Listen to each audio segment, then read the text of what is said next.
Hello students. तो चलिए start करते हैं आज का वीडियो। आज हम लोग देखेंगे कि अर्थ प्रेशर क्या होता है। तो पिछला क्लास जो भी नहीं देखे हो डिस्क्रिप्शन में लिंक दे देंगे, जाकर पिछला क्लास देख लेना। पिछला क्लास हम लोगों का dedicated shear strength of soil के ऊपर था। उसके बाद हम लोग जो इम्पोर्टेंट क्वेश्चन है उसको भी डिस्कस करिए हैं, तो जाकर वो वीडियो को देख लेना। उसके बाद ये वीडियो को देखना। और आज का वीडियो स्टार्ट करने से पहले जो चैनल को अभी तक सब्सक्राइब नहीं किए हो, लाइक नहीं किए हो, लाइक और सब्सक्राइब कीजिए और वीडियो को पूरा देखिए। और चलिए स्टार्ट करते हैं आज का वीडियो। तो आज हम लोग देखेंगे कि अर्थ प्रेशर। तो अर्थ प्रेशर क्या होता है, अर्थ क्या है। अर्थ है हम लोगों का जो भी हम लोगों का क्या है, अर्थ मतलब क्या होता है। अर्थ मतलब होता है कि पृथ्वी। तो पृथ्वी के ऊपर कोई भी जगह के अंदर सॉइल में कैसा प्रेशर दे रहा है वो मेरा अर्थ प्रेशर के अंदर आता है। तो अर्थ प्रेशर का एक बेसिक डेफिनेशन है कि pressure applying on the soil in horizontal direction, उसको हम लोग बोलते हैं अर्थ प्रेशर। अभी मैंने यहाँ पर क्या हॉरिजॉन्टल डायरेक्शन क्यों बोले, मान लो कोई एक सॉइल का सरफेस है, ये मान लो कोई एक सॉइल सरफेस है। तो सॉइल सरफेस के ऊपर क्या है, सॉइल सरफेस के ऊपर हम लोग का ग्राउंड पूरा पूरी खड़ा है ना। तो वहाँ पर घर है, मिट्टी है, कोई हम लोग का ट्री है, जो भी है हम लोग का पूरा सॉइल के ऊपर है। अभी हम लोग हॉरिजॉन्टल डायरेक्शन बोलेंगे, मतलब इस डायरेक्शन में बोलेंगे। वर्टिकल क्यों नहीं बोले, वर्टिकल बोले इसलिए क्योंकि जब सॉइल के ऊपर कोई भी स्ट्रेस पड़ेगा तो एक सॉइल के साथ और एक सॉइल कनेक्टेड रहता है, जिसके कारण जब भी कोई स्ट्रेस हम लोग देंगे तो वो मैक्सिममली कैरी करेगा कौन सा डायरेक्शन में, हॉरिजॉन्टल डायरेक्शन में। तो इसीलिए बोला जाता है कि जो कोई भी सॉइल के अंदर जब हॉरिजॉन्टल डायरेक्शन के अंदर उसके क्या होगा, प्रेशर अप्लाई होगा, तब वहाँ पर क्या होगा, अर्थ प्रेशर जनरेट होगा। बेसिकली अर्थ प्रेशर क्या होता है, अर्थ प्रेशर होता है कि हम लोगों का जो सॉइल होगा, सॉइल के ऊपर जब हम लोगों का वर्टिकल या हॉरिजॉन्टल दोनों साइड से ही प्रेशर पड़े तो सॉइल के अंदर कुछ चेंजेस आएगा, जो चेंजेस को बोला जाएगा कि अर्थ प्रेशर के कारण आया।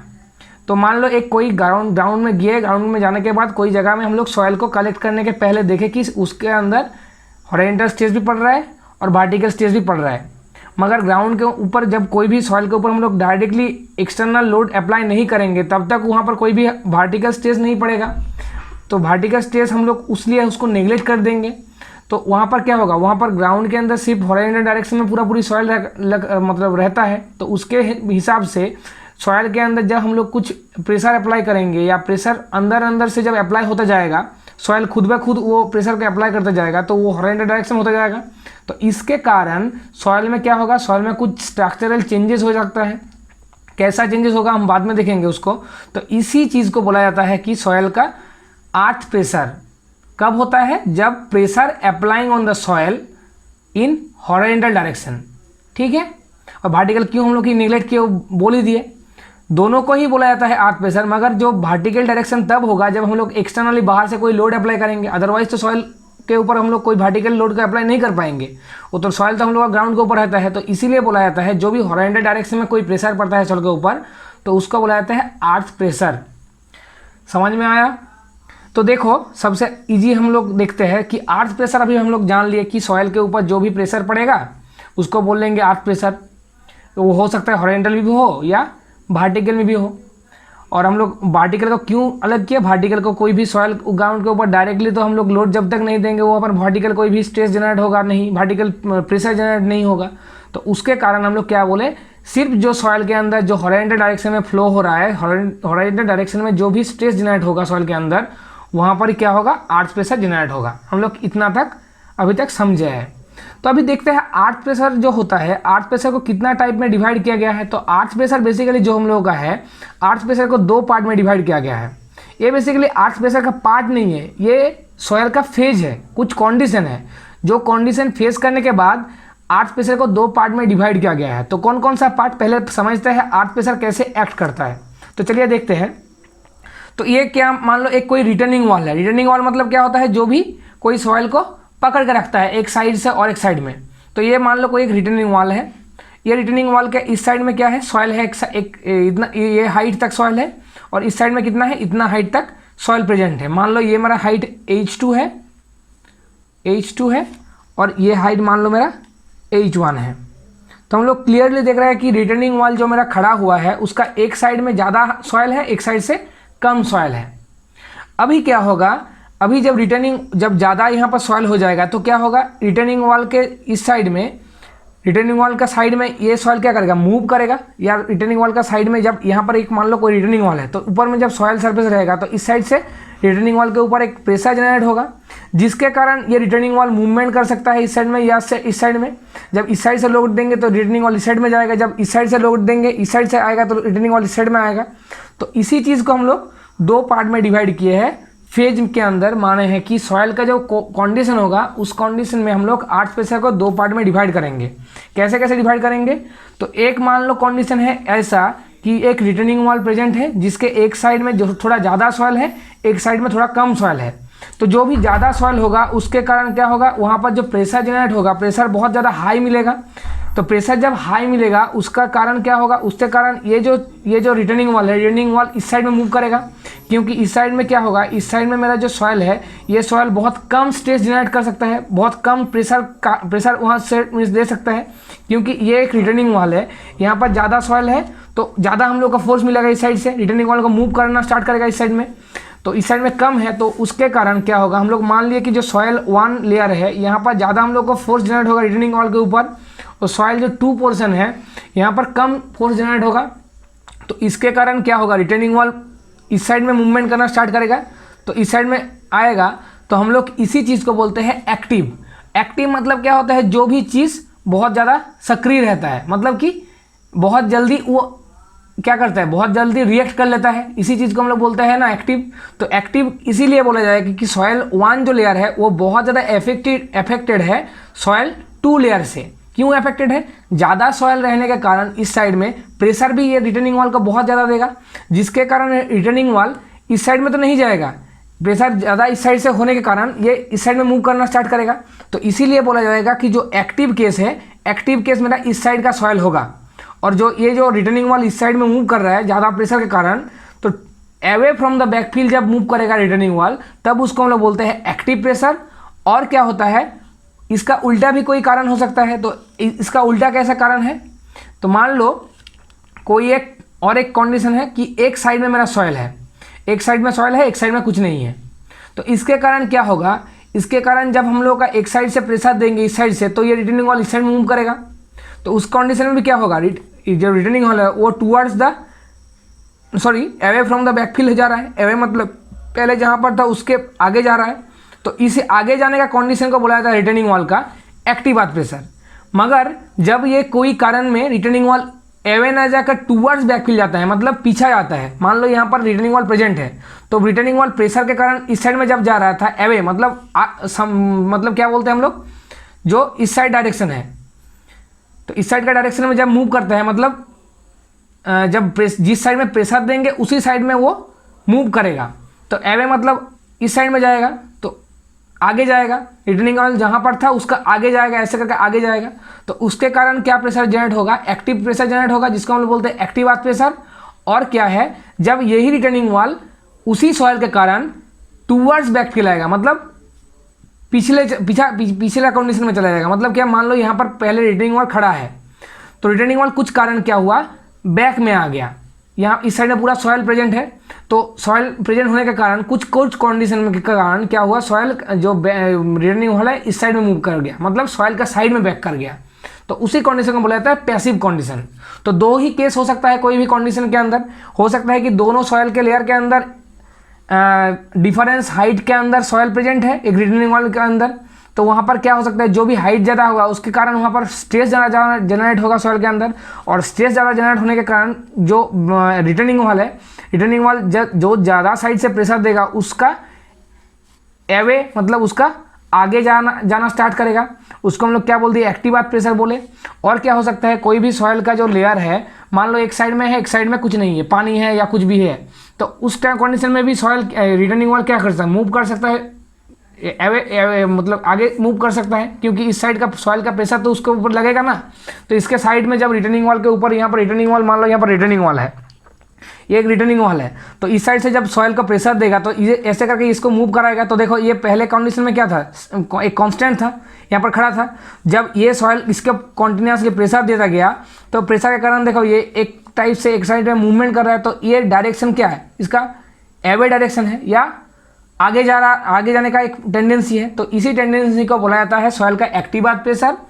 और क्या, और एक क्या कंडीशन हो सकता है, मान लो जो ये यहाँ पर डिफरेंस हाइट में दिया गया है, कोई रिटर्निंग वॉल है जो सॉइल में सेम हाइट में प्रेजेंट है, तो उस कंडीशन में क्या होगा, सेम हाइट में कंडीशन के अंदर जब प्रेजेंट रहेगा तो दोनों साइड का जो प्रॉपर्टी ऑफ सॉइल है, दोनों साइड का प्रॉपर्टी जब सेम हो जाएगा तो उसके कारण स्ट्रेस भी सेम हो जाएगा।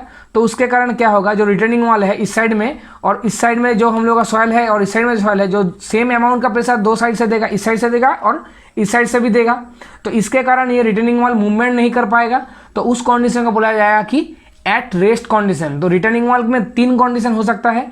एक डिफरेंस हाइट के होने के कारण क्या हो सकता है, जो हाइट ज़्यादा मिलेगा उसके कारण, उसका प्रेशर के कारण वो एक्टिव अर्थ प्रेशर में जा सकता है, मतलब जो रिटर्निंग वॉल था वो प्रेशर के झेलने के कारण वो एक्टिव मतलब आगे जा रहा है। तो उसी कंडीशन में जो भी सॉइल प्रेजेंट है, जो हाइट के अंदर प्रेजेंट है, वो बहुत ज़्यादा एक्टिव है लो हाइट से, तो उसी कंडीशन को बोला जाएगा कि एक्टिव सॉइल। और रिटर्निंग वॉल जब अवे फ्रॉम द बैकफिल जाता है, बैकफिल मेरा क्या है, इस साइड में बैकफिल है, तो बैकफिल का जो अवे जाता है तब हम लोग आगे जाता है, तब हम लोग उसको बोलते हैं एक्टिव अर्थ प्रेशर। जब टूवर्ड्स द बैकफिल आता है, मतलब जहाँ पर सॉइल प्रेजेंट है उसका साइड में ही रिटर्निंग वॉल आ जाएगा कुछ प्रेशर के कारण इस साइड से, तब हम लोग उसको बोलेंगे पैसिव अर्थ प्रेशर। और एक क्या होगा, अर्थ प्रेशर एट रेस्ट। कब होगा, जब सॉइल का जो 2 लेयर है, यहाँ पर मान लो यहाँ पर जो लेयर में सॉइल प्रेजेंट है एच लेयर में प्रेजेंट है, इस साइड में भी सॉइल का एच लेयर में प्रेजेंट है, तो उस टाइम में जब सॉइल का प्रॉपर्टी सेम हो जाएगा तो सेम स्ट्रेस जनरेट होने के कारण वहाँ पर कोई मूवमेंट नहीं हो पाएगा रिटर्निंग वॉल का, वो एक जगह में खड़ा रहेगा। तो इसी चीज़ को बोला जाएगा कि सॉइल का एट रेस्ट कंडीशन। अभी समझते हैं थोड़ा और क्लियर से। तो देखिए एक्टिव में क्या बोले, एक्टिव में बोले कि जो रिटर्निंग वॉल है अवे फ्रॉम द बैकफिल या अवे फ्रॉम द सॉइल जाएगा, मतलब सॉइल जिस साइड में है उसका आगे जाएगा रिटर्निंग वॉल, तो उसको हम लोग क्या बोले, उसको हम लोग बोले एक्टिव अर्थ प्रेशर। पैसिव क्या है, टूवर्ड्स द सॉइल, मतलब जिस साइड में सॉइल प्रेजेंट है उस साइड में ही मूव करेगा, उसको हम लोग बोले पैसिव अर्थ प्रेशर। इसके बाद नेक्स्ट हम लोग देखें कि डिस्कस कर लिए कि जो भी हाइट है, मान लो यहाँ पर एच हाइट है, यहाँ पर भी एच हाइट है, तो सेम हाइट का जब सॉइल दोनों साइड में प्रेजेंट रहता है, उसके मिडिल में कोई रिटर्निंग वॉल रहता है, तो रिटर्निंग वॉल क्या करता है, रिटर्निंग वॉल वहाँ पर रहने के कारण जब सॉइल का दोनों साइड का प्रॉपर्टी सेम होगा तो उसके कारण क्या होगा, सेम स्ट्रेस जनरेट करेगा दो साइड से। जब सेम स्ट्रेस जनरेट करेगा तो नीट फोर्स जो अमाउंट होगा, फोर्स का अमाउंट होगा 0, क्योंकि वहाँ फोर्स कोई जनरेट नहीं कर पाएगा, दोनों साइड को न्यूट्रलाइज कर देगा फोर्स। तो उसके कारण क्या होगा, यहाँ पर जो रिटर्निंग वॉल है वो मूवमेंट नहीं करेगा, एक जगह में कांस्टेंट रहेगा। तो इसी कंडीशन को बोला जाता है at rest condition of soil. ठीक है, इसके बाद हम लोग देखते हैं, तो जो मेरा रेस्ट कंडीशन है उस वहाँ पर हम लोग जो वर्टिकल और हॉरिजॉन्टल स्ट्रेस है कैसे हम लोग डिफाइन करेंगे। तो देखो जब हम लोग क्या बोले, अर्थ प्रेशर क्या होगा, अर्थ प्रेशर वर्टिकल और हॉरिजॉन्टल दोनों को ही हम लोग काउंट करते हैं, मगर कुछ कुछ कंडीशन में हम लोग हॉरिजॉन्टल को मेन मान लेते हैं। तो देखो जब हॉरिजॉन्टल और वर्टिकल मान लो एक ऐसा जगह है सॉइल के अंदर, एक रिटर्निंग वॉल का ऐसा कंडीशन है जहाँ पर क्या है, हॉरिजॉन्टल स्ट्रेस भी पड़ रहा है, हॉरिजॉन्टल स्ट्रेस भी पड़ रहा है, वर्टिकल स्ट्रेस भी पड़ रहा है। तो उस कंडीशन में क्या होगा, जब हॉरिजॉन्टल स्ट्रेस और वर्टिकल स्ट्रेस सेम होगा तभी तो रिटर्निंग वॉल एक जगह में खड़ा रहेगा। तो हम लोग बोल सकते हैं कि जो स्ट्रेस ऑफ हॉरिजॉन्टल है और जो हम लोग का स्ट्रेस ऑफ वर्टिकल है, जब हम लोग का प्रोपोर्शनल होगा डायरेक्टली, तब क्या होगा, तब हम लोग का नीट फोर्स का अमाउंट 0 मिलेगा। कैसे बोल सकते हैं, इस साइड से जो हॉरिजॉन्टल स्ट्रेस हम लोग का पड़ रहा है और वर्टिकल स्ट्रेस जो पड़ रहा है ऊपर से, जब अमाउंट सेम होगा तभी हम लोग का जो रिटर्निंग वॉल है ये एक जगह में खड़ा रह सकता है। जब ये फोर्स को बढ़ा देंगे और ये फोर्स को कमा देंगे तो ये रिटर्निंग वॉल इस साइड में मूव कर सकता है। और क्या कर सकते हैं, जब ऊपर का फोर्स बढ़ा देंगे और इस साइड का फोर्स कम जाएगा तो ये रिटर्निंग वॉल का नीचे दब सकता है। तो उसी कंडीशन में क्या बोला जाएगा कि सॉइल का ऐसा एक कंडीशन होगा जब हॉरिजॉन्टल स्ट्रेस और वर्टिकल स्ट्रेस मेरा इक्वल होगा, उस कंडीशन में क्या होगा, नीट फोर्स का अमाउंट भी 0 मिलेगा। तो हम लोग इसको क्लेरिफाई करके लिख सकते हैं कि जो हम लोग का हॉरिजॉन्टल स्ट्रेस है वो हम लोग डायरेक्टली को हम लोग इक्वल्स टू करेंगे तो वहाँ पर एक कोफिशिएंट ऐड करना पड़ता है, हम लोग जानते हैं। तो कोफिशिएंट ऑफ अर्थ प्रेशर हम लोग इसको बोलते हैं, के से रिप्रेजेंट किया जाता है। तो हम लोग का जो हॉरिजॉन्टल स्ट्रेस का जो स्ट्रेस है वो इक्वल्स टू होता है के इंटू वर्टिकल स्ट्रेस। तो कोफिशिएंट ऑफ अर्थ प्रेशर को हम लोग क्या बोल सकते हैं, horizontal stress by vertical stress. ठीक है, ये समझ में आया। इसके बाद देखो आज हम लोग देखेंगे पूरी एक्टिव अर्थ प्रेशर, उसके बाद हम लोग देखेंगे पैसिव अर्थ प्रेशर। तो एक्टिव अर्थ प्रेशर का केस कैसे हम लोग रिप्रेजेंट करते हैं देखो। तो एक्टिव अर्थ प्रेशर क्या है? एक्टिव अर्थ प्रेशर जब कोई रिटर्निंग वॉल यहाँ पर खड़ा है और ये सॉइल का प्रेशर के कारण ये रिटर्निंग वॉल इस साइड से इस साइड में एवे जा रहा है, मतलब पहले जहाँ पर था उसका आगे जा रहा है सॉइल का। ठीक है, तो देखो जब सॉइल मान लो यहाँ पर ये इतना हाइट के अंदर सॉइल प्रेजेंट है, मान लेते हैं एच हाइट के अंदर सॉइल प्रेजेंट है। जब ये रिटर्निंग वॉल के प्रेशर के सॉइल के प्रेशर के कारण रिटर्निंग वॉल मूवमेंट किया तो क्या हुआ? देखो वर्टिकल जो हम लोग का ये जो हाइट है, रिटर्निंग वॉल का जो हाइट है, मान लेते हैं ये मेरा क्या मान लेते हैं, मान लो ये हाइट जी है, तो ये हाइट तो मेरा जी है। जब वर्टिकल स्ट्रेस का हाइट और जो रिटर्निंग वॉल का हाइट मान लो सेम है, मगर जब ये क्या किया, जब इस साइड से प्रेशर देने के कारण ये मूवमेंट हो गया इस साइड में, तो ये थोड़ा जो रिटर्निंग वॉल है टिल्ट हो गया ना। तो जब टिल्ट हो जाएगा ये जो बचा हुआ पोर्शन है इस साइड का सॉइल का पोर्शन इस साइड में आना स्टार्ट करेगा, क्योंकि ये प्रेशर बढ़ता हुआ जाएगा। जब प्रेशर बढ़ता हुआ जाएगा तो पहले ही देखो, पहले जो रिटर्निंग वॉल था मेरा ये इतना तक था और यहाँ पर सॉयल था। अब जब रिटर्निंग वॉल इस साइड में चला आया है तो ये वाला जो हिस्सा का सॉयल है, ये वाला सॉयल तो इस साइड में नीचे आएगा ना, तो उसके कारण क्या होगा, उसके कारण एक सॉयल का जो रिटर्निंग वॉल का जो मूवमेंट होगा वो एवे होता जाएगा, धीरे धीरे ऐसे करके चला जाएगा। तो हम लोग बोल सकते हैं कि कब मेरा एक्टिव अर्थ प्रेशर आता है? एक्टिव अर्थ प्रेशर मेरा जब हॉरिजॉन्टल स्ट्रेस ज़्यादा होगा, हॉरिजॉन्टल स्ट्रेस से जब वर्टिकल स्ट्रेस का वैल्यू ज़्यादा होगा तब मेरा क्या होगा, तब मेरा एक्टिव अर्थ प्रेशर आता है। कैसे एक्टिव अर्थ प्रेशर आएगा? मान लो यहाँ पर एक रिटर्निंग वॉल है, तो रिटर्निंग वॉल को जब हम लोग इस साइड से रिटर्निंग वॉल में प्रेशर आएगा सॉइल के कारण, तो ये क्या होगा, एक फेल्योर प्लेन रिप्रेजेंट करेगा। तो मान लो यहाँ पर एक कोई रिटर्निंग वॉल है, तो यहाँ पर एक सॉइल का लेयर है। जब यहाँ पर सॉइल रिटर्निंग वॉल इस साइड यहाँ से यहाँ पर मूव कर गया तो क्या होगा, तो ये जो पोर्शन का कोई एक फेल्योर प्लेन होगा, यहाँ पर एक कुछ सॉइल का पोर्शन यहाँ से उठकर इस साइड में चला आएगा। तो इसके कारण जो मान लेते हैं ये जो प्लेन है ये मेरा फेल्योर प्लेन है। तो फेल्योर प्लेन के ऊपर जब सॉइल मूवमेंट करना स्टार्ट करेगा, तो जब फोर्स भी सॉइल का इस साइड से लग रहा है, तो इस साइड का फोर्स होने के कारण ही क्या हुआ, रिटर्निंग वॉल इस साइड से इस साइड में आया, एवे आया। तो उस कारण बोल सकते हैं जो भी मेरा जो फेल्योर होगा, फेल्योर के कारण भी जो सॉइल मूवमेंट करेगा तो वो भी मेरा एक ही डायरेक्शन में है। इस साइड में सॉइल फोर्स भी रिप्रेजेंट कर रहा है और स्ट्रेस भी मेरा रिप्रेजेंट कर रहा है। तो उसके कारण मेरा और एक वो फेल्योर प्लेन के ऊपर ही ऑपोजिट डायरेक्शन में एक रेजिस्टेंस जिसको रोकने के लिए ट्राई करेगा। जो सॉइल है, ये सॉइल तो पूरी एक जगह में पूरी पैक्ड अप है, मगर क्या हुआ, जो कोई एक कारण सॉइल का प्रेशर जब ज़्यादा हो गया, रिटर्निंग वॉल उसको झेल नहीं पाया, तब क्या होगा, ऊपर वाला सॉइल यहाँ से उठकर थोड़ा खिसक कर इस साइड में चला आएगा। तो इसी जो फेल्योर प्लेन रिप्रेजेंट करेंगे, तो वहाँ पर फोर्स क्या है, फोर्स जिस साइड में हम लोग का स्ट्रेस लग रहा था रिटर्निंग वॉल के ऊपर उस साइड में ही है, और उसको अपोज करने के लिए हम लोग का एक फेल्योर प्लेन के ऊपर एक रेजिस्टेंस फोर्स लगेगा, जो क्या करेगा, जो मेरा इसको काउंटरएक्ट करेगा। तो इसी कंडीशन में हम लोग इसको बोल सकते हैं, देखो जो पहले ये कंडीशन में था, मान लो ये जो लेंथ है, ये लेंथ मारो एल मान लो, यहाँ से एक लेंथ हम लोग मान लिए एल जहाँ पर फेलियर हुआ है। तो जब ये जो एवेज आएगा, मतलब यहाँ से पहले इस कंडीशन में था, जब प्रेशर के कारण ये और भी आगे जाएगा तो मेरा लेंथ भी बढ़ता हुआ जाएगा। तो जब लेंथ बढ़ेगा तो हम लोग कौन सा कॉम्पोनेंट मानेंगे इसको, तो एक्टिव अर्थ प्रेशर क्या हो जाएगा, एक टेंशन हो जाएगा। तो टेंशन में ही क्या होता है, टेंशन के कारण ही कोई चीज़ के अंदर जब हम लोग खींचते हैं दो साइड से तो वो बड़ा होता है, लेंथ बढ़ता है। तो इसी कारण बोला जाता है कि कोई भी एक्टिव अर्थ प्रेशर के कारण सॉइल के अंदर क्या होता है, टेंशन जनरेट होता है। कैसे टेंशन जनरेट होगा, जब ये एवे मूवमेंट करेगा तो इसका जो लेंथ है ये भी लेंथ बढ़ता हुआ जाएगा। तो इसी कारण बोला जाएगा कि सॉइल के अंदर जब एक्टिव अर्थ प्रेशर आता है तब क्या होता है, लेंथ उसका बढ़ता हुआ जाता है।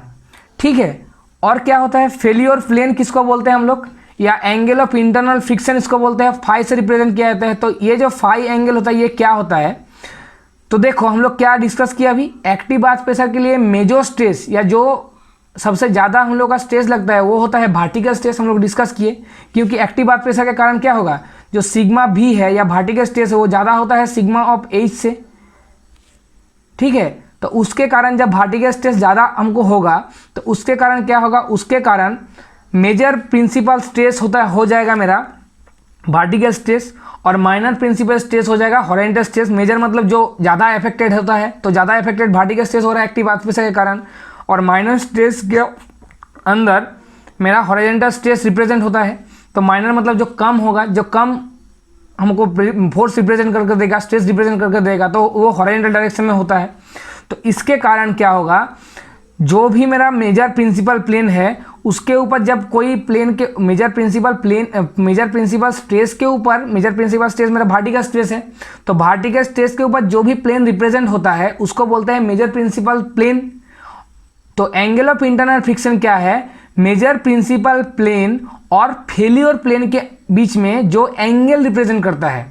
तो मेरा जो मेजर प्रिंसिपल स्ट्रेस है वो सिग्मा भी है, और जो मेजर प्रिंसिपल प्लेन जो मेजर प्रिंसिपल स्ट्रेस मेरा प्लेन के ऊपर पड़ रहा है, वही प्लेन मेरा क्या है? मेजर प्रिंसिपल प्लेन है। तो हम क्या बोले, जो एंगल ऑफ इंटरनल फ्रिक्शन क्या है? जो मेजर प्रिंसिपल प्लेन और जो फेलियर एंगल है उसके अंदर जो एंगल आता है उसको बोले हम लोग। तो इस साइड में क्या हो गया? एक्टिव वर्क प्रेशर के कारण जो एंगल ये रिप्रेजेंट करेगा, जिसको हम लोग फाई से रिप्रेजेंट किए हैं, उसका वैल्यू होता है 45 + 5/2। ठीक है, तो इसको हम लोग क्या बोलते हैं? इसको हम लोग बोलते हैं angle of internal friction due to earth pressure, active earth pressure. ठीक है, इसके बाद हम लोग पूरी डिस्कस कर लिए कि एक्टिव अर्थ प्रेशर कैसे रिप्रेजेंट किया जाता है और कैसे कैसे ये काम करता है। तो एक क्विक रिवीजन ले लेते हैं इसका। तो अर्थ प्रेशर क्या है? अर्थ प्रेशर है ऐसा एक सॉइल का प्रेशर जब क्या होगा, जब सॉइल के अंदर हॉरिजॉन्टल या वर्टिकल दोनों साइड से प्रेशर के कारण सॉइल के अंदर कुछ बॉन्डिंग या कुछ चेंजेस आएगा, स्ट्रेस में भी हो सकता है या प्रेशर में हो सकता है, तो उसी प्रेशर का बोला जाएगा अर्थ प्रेशर। और अर्थ प्रेशर के अंदर हम लोग हॉरिजॉन्टल स्ट्रेस को मेनली डिफाइन करते हैं। क्यों? क्योंकि सॉइल मेरा प्लेन सरफेस के ऊपर रहता है, वहाँ पर वर्टिकल स्ट्रेस हम लोग जब तक नहीं देंगे तो वो वर्टिकल स्ट्रेस को कैरी नहीं कर पाएगा। तो उसी कारण जो हॉरिजॉन्टल स्ट्रेस होता है सॉइल के अंदर, उसी को बोला जाता है अर्थ प्रेशर। और क्या, अर्थ प्रेशर का 3 को फेज हो सकता है कि जब कोई रिटर्निंग वॉल है, रिटर्निंग वॉल क्या है? कोई सॉइल को एक साइड से और एक साइड में पकड़ के रखता है, तो ऐसा एक बैरियर है। तो रिटर्निंग वॉल का जब दो साइड का हाइट अलग अलग होगा तो उस कंडीशन में क्या होगा? जो हाइट ज़्यादा होगा उसके कारण उसके अंदर स्ट्रेस ज़्यादा होगा और वो रिटर्निंग वॉल को मूवमेंट कराएगा आगे डायरेक्शन में, ये अवे डायरेक्शन में। तो उसको हम लोग क्या बोले? एक्टिव अर्थ प्रेशर बोले। कुछ कारण सॉइल के अंदर क्या हुआ, कुछ लेयर, एक साइड में लेयर है एक साइड में लेयर नहीं है, तो उसके कारण क्या होगा? सॉइल का मान लो कोई कारण वो हो सकता है एनवायरनमेंट का कारण या विंड के कारण, कोई भी कारण जो सॉइल जो रिटर्निंग वाला है वो बैकफिल का साइड में जाना स्टार्ट कर रहा है, मतलब एवे नहीं होकर, मतलब आगे नहीं जाकर पीछे साइड में जा रहा है। तो इस कंडीशन को क्या बोले हम लोग? पैसिव अर्थ प्रेशर बोले। और क्या बोले? सॉइल का ऐसा एक कंडीशन है जहाँ पर क्या है, दोनों साइड का सॉइल सेम हाइट के है, सेम प्रॉपर्टी के अंदर है, तब उसके अंदर स्ट्रेस भी जनरेट होगा जिसके अंदर नेट फोर्स 0 होगा। उसके कारण क्या होगा? जो रिटर्निंग वॉल है वो मूवमेंट नहीं कर पाएगा। इसको बोले हम लोग earth pressure at rest condition. इसके बाद हम लोग कोफिशिएंट ऑफ अर्थ प्रेशर पढ़े। कोफिशिएंट ऑफ अर्थ प्रेशर क्या होता है? Horizontal stress by vertical stress को बोला जाता है कोफिशिएंट ऑफ अर्थ प्रेशर, जिसको रिप्रेजेंट किया जाता है के से। इसके बाद एक्टिव अर्थ प्रेशर हम लोग पढ़े कि एक्टिव अर्थ प्रेशर में क्या होता है? मेजर स्ट्रेस मेरा जो वर्टिकल स्ट्रेस होता है उसको रिप्रेजेंट करता है, और मेजर स्ट्रेस जो जिस प्लेन में पड़ रहा है उसको बोलते हैं major principal plane. Major principal plane और फेल्योर प्लेन के अंदर जो एंगल बढ़ता है उसको बोलते हैं फेल्योर एंगल। आज का वीडियो इतना तक ही था। कैसा लगा वीडियो बोलिए, अच्छा लगे तो लाइक शेयर और सब्सक्राइब बहुत ज़्यादा कीजिए। वीडियो को पूरा देखिए और मिलते हैं कल नेक्स्ट वीडियो में। अच्छा रहिए, थैंक यू, मिलते हैं कल नेक्स्ट वीडियो में।